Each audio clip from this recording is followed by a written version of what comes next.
Hi everyone. I've been following this story on the resignation of the leader at Harvard, and there's so many different takes on it. Some people are saying, well, it's an attack against visible minorities. Others are saying, no, she did have to resign. So I don't know what other people think, but I know for me, when I went to university, if I made mistakes in my citations, even for an essay that never got published, and if I, like when I was first learning how to do my thesis and how to quote from the Bible, and I used the incorrect brackets, I know how upset my professors used to be. So for me personally, I don't think she should be teaching, and I don't think she should be publishing if that's how she's going to handle it, because Harvard is supposed to be one of the leading institutions in the world. And from what they're saying in our newspapers, they're saying that she encouraged Hispanic-only ceremonies and chocolate campus, like places just for black people.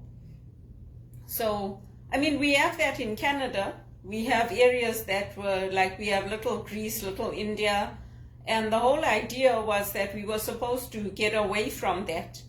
But if you look at the kinds of jobs that people are getting now, it's mainly Indians and non-whites that are working in low-paying jobs in Canada. All the good jobs, the white-collar jobs, those are all held by the whites. Even at TD, like I said, when I first started working there, when I came here from England, I was shocked. I used to actually ask Teresa Bowman and Warren Bell and all these people, like, how come there's no Indians, there's no whites in management? And they used to just look at me. I said, no, really and truly, I'm asking, like, of the women, there's no Indians, there's no coloreds.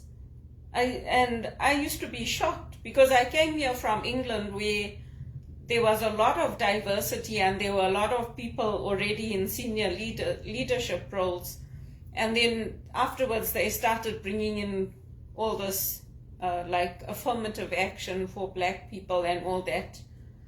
But for me, there has to be a balance, because even now, like in my work that I do, I hate it. Like sometimes I get so upset because I'm educated, but the customer wants to tell me what I should be doing and what the company should be doing, like they own the company.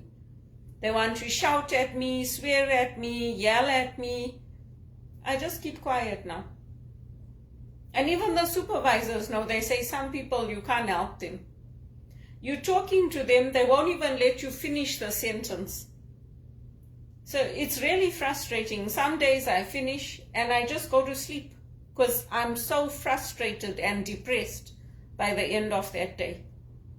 Because they think they know what is good. They think they know what is right. But actually they don't. So I don't know what other people think, but I don't think she should carry on teaching, personally.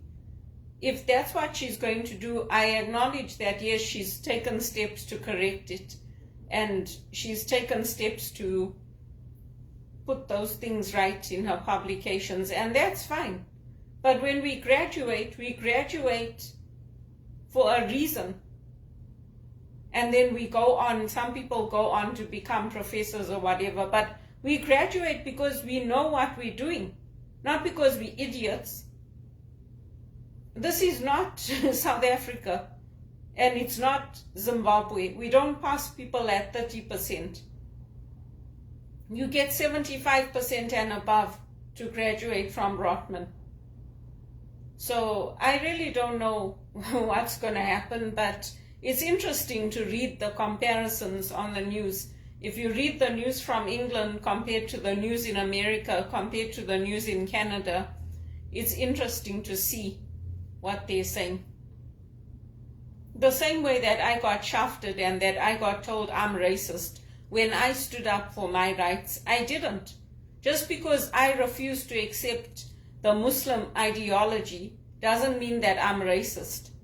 I have a right to stand up for what I believe and what I see as being right. I have a right to do it. I have a right to fight for my jobs. I have a right to tell the police when somebody is not telling the truth. I have a right to do it. Things are not in my head. I have a right to do it. And today the readings were on the feast. The day was for one of the US saints, and she was a widow that started up a charity. So when you're single and when you're a widow, people don't give you that same respect that they give a married woman. I know even for me, the Indians, they call me madam. A madam is like a prostitute. I tell them off. Or I just look at them, I give them a filthy look and I carry on. That's here in Canada. In Zimbabwe, they would never do that to me. Especially a graduate and somebody that's educated like me, they would never do it. And I would have the protection of the community there in Zimbabwe. I just look at them here. I don't say anything. Or they say, oh, perfect. I just ignore them. It's not worth it. You don't have to attend every argument you're invited to. But today the scriptures were for that widow, because she was poor, and they talk about how the widows give everything from what they have. So do single people. We don't get the respect for it. We don't get treated with the respect that we deserve. I don't, certainly not. As a spiritual director, as a master's degree graduate, I don't get treated with any respect. I get so irritated, especially with those people in California. I just let them rant. 15 minutes, 20 minutes, they're going on and on and on. And when they finish, they go, hello? I say, yeah, I'm here. And then I tell them in 2 minutes what the answer is. Oh, okay.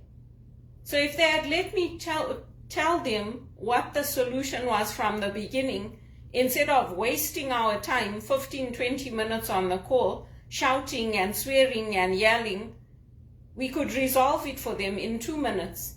And that affects my scores in the call center work. Because if you're on a call over 5 minutes or over 10 minutes, your scores go down. So you don't get selected for promotions, for opportunities. You don't get selected. Why? Because of what the customer's doing. I get punished. It was the same thing on Sprint. If they gave us a bad review, they're unhappy with the company. They give us a bad review. You get a detractor, your scores go down. You don't get your bonus. You don't get selected for promotions. And that's what keeps happening to me in Canada. Over and over and over and over. It was the same thing with my uncles.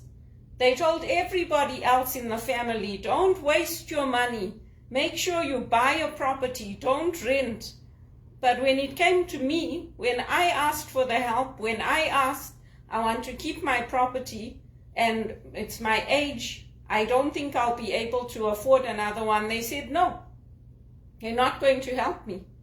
Now I'm paying double what I would have been paying on my mortgage payments, because my mortgage payments were less than what I'm paying now in my rent. But they didn't want to help me. So even when I wrote to, my mom said to me, write to St. Vincent de Paul, write to the Jesuits, write to everyone and ask them. Maybe somebody will help us. I wrote to them. I wrote to Roger Federer. I wrote to the Society of St. Vincent de Paul. I approached my priest in the church. I wrote to the Jesuits. Nobody helps me and my mom. No one.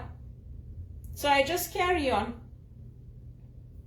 And it's very disheartening, because we don't need all those, praying and coming to visit our grave and all that when we die. We need the help now, as single women and widows.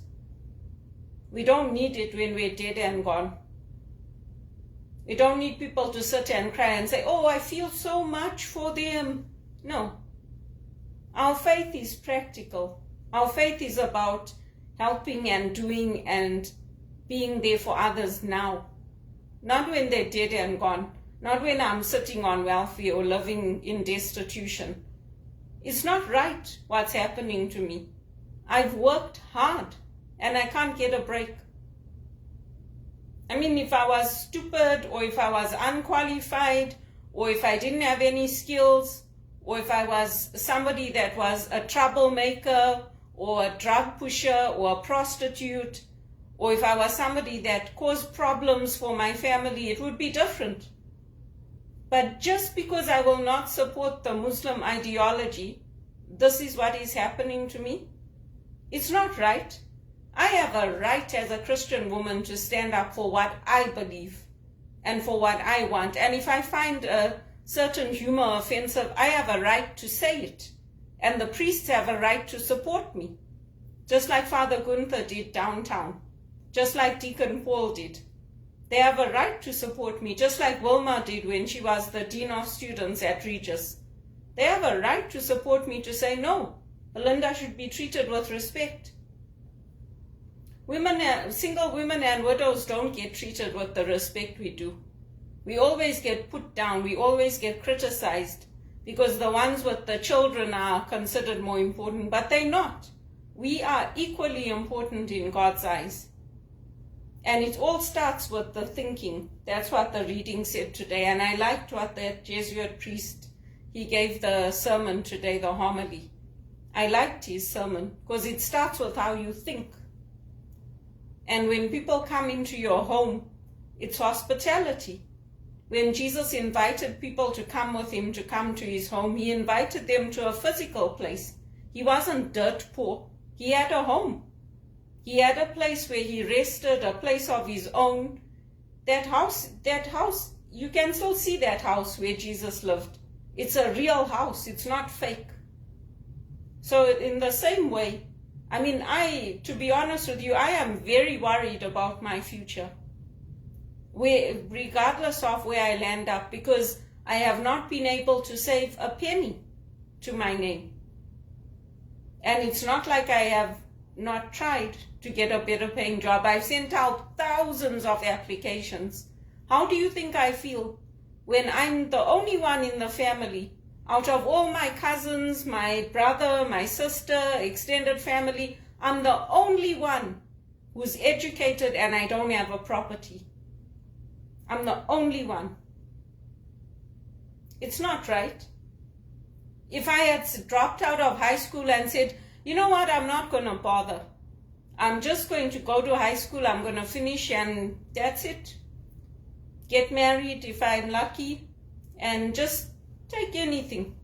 If that had been my attitude, I would have supported what my uncles did to me and what everybody else did. But because I worked hard, I studied hard, I got the jobs, I put my heart into my work, and I didn't get the support, not even from the extended family. That's why I won't accept it. Because the next time I come up, they'll do the same thing again. And this time it was my life. I was going to go to jail because I was accused of defamation. And there was nothing wrong with those emails that I sent. If it goes to court, my lawyers will dispute Christine and Credit Suisse's lawyers. Because I did not say anything that derogatory or that defamatory. I've worked in HR. There are people who send worse emails than that. The way I got sworn out on the phones in Teleperformance is the way that they made that Elvis movie. That's how the men were swearing at me and some of the women. This is horseshit. That's what they were talking like that to me. It's disgusting. It's very disgusting. We don't talk like that to each other in Zimbabwe, in our daily life.